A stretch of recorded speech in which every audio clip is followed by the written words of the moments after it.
चला शिकूया आरीवर्क. आज आहे आपला डे 19 आणि आज आपण बघणार आहोत कटवर्क कशाप्रकारे केलं जातं.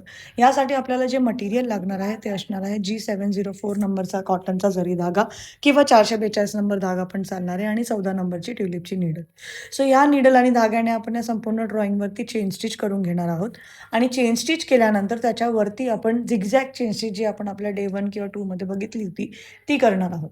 ह्यावरती ज्यावेळेस तुम्ही चेन स्टिच करता, तर तुम्ही नॉर्मल चेन स्टिच पण खूप बारीक-बारीक करायची असते आणि त्या बारीक चेन स्टिचवरती जी झिगझॅग स्टिच पण तुम्ही करणार आहात, तीही तुम्हाला खूप बारीक करायची असते.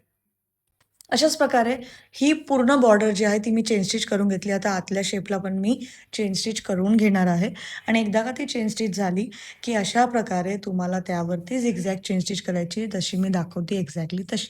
सो एकदा तुम्हाला चेन स्टिचच्या आतल्या बाजूला स्टिच घ्यायची आहे, एकदा तुम्हाला चेन स्टिचच्या बाहेरच्या बाजूला स्टिच घ्यायची आहे आणि अशाच पद्धतीने तुम्हाला ही झिगझॅग चेन स्टिच करत जायची आहे. पण ही करत असताना तुम्हाला एक छोटीशी गोष्ट लक्षात ठेवायची आहे, की ही जी स्टिच आहे ही खूप जवळ तुम्हाला घ्यायची आहे. जास्त लांब तुम्हाला घ्यायची नाही आहे.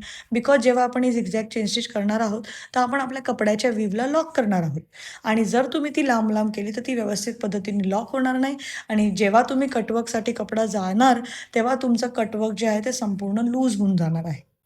आपली चेन स्टिच जी आहे ती आता कंप्लीट झालेली आहे आणि खूप सुंदर दिसते ह्याच्यासोबत मला एक अगरबत्ती आणि हातामध्ये एक रफ कपडा असं 2 गोष्टी ज्या आहेत त्या कंपल्सरी लागणार आहेत. कारण की अगरबत्तीने जर एक्स्ट्रा कपडा पेटला, तर हा जो माझ्या हातातला कपडा असेल याच्याने मी त्याला विझवून टाकणार आहे.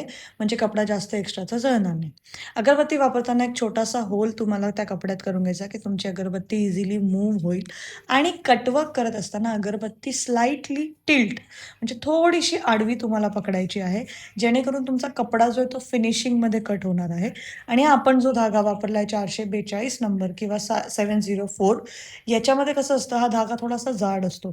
त्याच्यामुळे अगरबत्ती कितीही जवळ गेली तरी पण लवकर तो पेट घेणार नाही. याच जागेवरती जर तुम्हाला वर दाखवायचं नसेल तर तुम्ही 432 किंवा नायलॉन धागा पण वापरू शकता आणि बरेच लोकं वापरतातही. पण त्यात काय होतं अगरबत्ती जेव्हा त्याच्या जवळ जाते तर तो धागा जळण्याची शक्यता असते म्हणून तुम्हाला तो धागा अव्हॉइड करायचा आहे. अशा प्रकारे आपलं संपूर्ण कटवर्क झालेलं आहे आणि हे तुम्ही तुमच्या स्लीव्हवरती किंवा बॅकवरती करू शकतात आणि याचा लूक पण खूप सुंदर येतो. सो आजसाठी इतकंच. आता आपण भेटूया आपल्या नेक्स्ट व्हिडिओमध्ये. अजूनही आम्हाला सबस्क्राईब केलं नसेल तर लगेच सबस्क्राईब करून घ्या पुढच्या व्हिडिओजसाठी.